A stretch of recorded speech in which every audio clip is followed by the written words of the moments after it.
and welcome to this week's episode of Did Shakespeare. My name is Cassidy Cash.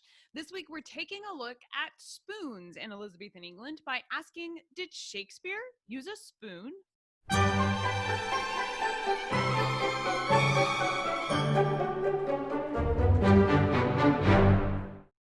During Shakespeare's lifetime, it was actually quite common to eat all of your meals with a knife. These were given as gifts, and people would carry them around specifically for this purpose, because it would actually be well after Shakespeare's lifetime that the idea of having a complete set of cutlery with a fork, a spoon, and a knife provided to you at an eating establishment would happen after Shakespeare's lifetime. So that didn't happen when he was eating. But we talk with Brigida Webster, Tudor food historian, on episode 112 of That Shakespeare Life, specifically about knives and eating and complete cutlery sets. So be sure you check out that episode at CassidyCash.com/episode 112. More common than knives was the idea of simply eating with your hands. In the Middle Ages in Europe, meals were often consumed on what's called a trencher, which was essentially a very large bowl that could be made out of either bread or wood. And when you got your food served in this trencher, you would just eat it up with your hands. And when the bowl was made out of bread, you would eat the bowl too, which brings a whole new meaning to the phrase, finish your plate. For Tudor England and Shakespeare's lifetime, the whole concept of a fork was considered excessively dainty and very, very delicate. It was extremely highbrow, and it's not something the everyday person would have eaten with. Spoons, though, were acceptable, and they varied widely in what they would be made out of or shaped like. As they were extremely personal items, spoons were actually given as gifts in Tudor England to mark special occasions. One very unique custom to Tudor England was to give a spoon to a baby when it was born.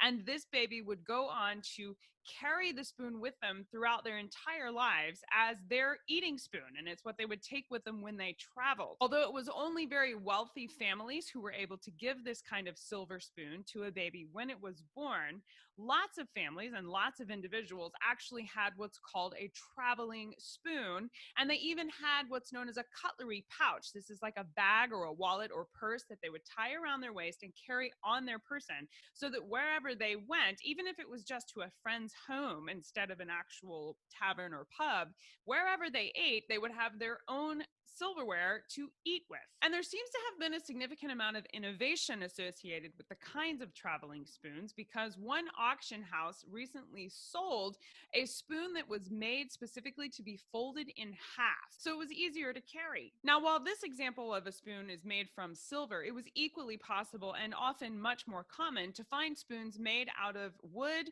or pewter. Both of these materials were quite common for all kinds of tableware in Shakespeare's lifetime. For plates and cups and everything you would see on a table were often made from either wood or pewter as opposed to silver. Silver was a fine metal, and just like today, it's really more of an expensive metal. So the more common sets are made from wood or pewter. Another fun, elite aristocratic custom from the 16th and 17th century was to give a baby what's known as apostle spoons. Now, this is a complete set of 13 spoons that would have been given to a baby at christening. This was extremely expensive to do.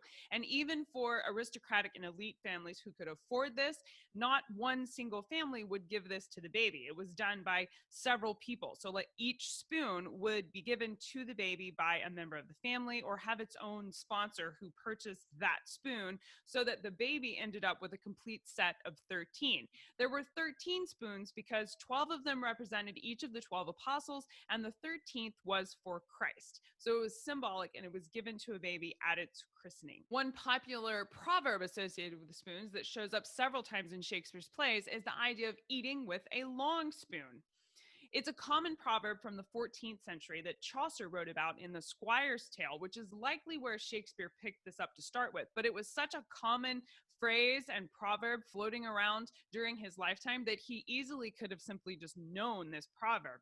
But the proverb goes that he that eats with the devil should use a long spoon. And the idea was eating at the table with someone was a very personal thing to do. You were putting yourself in a vulnerable situation. So if you're going to sit down at the table with someone like the devil, you should use a long spoon, meaning you need to be on your guard and distancing yourself from what's happening there at the table.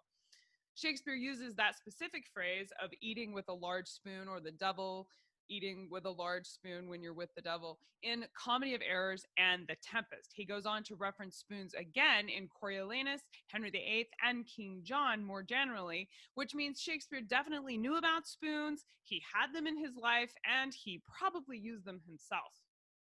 That's it for this week. I'm Cassidy Cash, and I hope you learned something new about the Bard. Don't forget to check out our brand new streaming app at CassidyCash.com/experience. This will be launching on June 29th, where you can get access to hundreds of episodes all about Shakespeare, including bonus interviews and episodes that aren't available anywhere else. If you like this episode and you want to learn history with us each week, we're here every Saturday with more history just like this. So please be sure to hit like and subscribe and join us here next Saturday. I'll see you then. Bye-bye.